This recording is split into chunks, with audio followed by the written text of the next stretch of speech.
सरांनी आता महादेवाचं काम चालू आहे पुढं मंदिराचं, पण त्यांचं समोरून एंट्री बंद केली, पाठीमागून या म्हणून सांगते. पुजाऱ्यांना विश्वासात घेऊन तिथलं कामकाज करा. शेतकऱ्यांचं प्रशासनाचं समन्वय साहेब. समन्वय करा.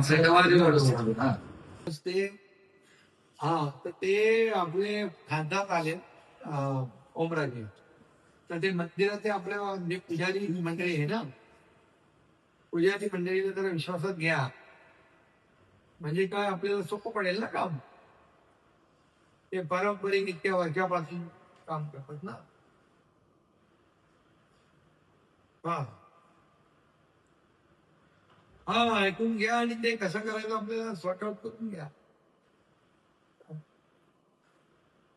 हा बरं ठीक, विश्वासात घ्या.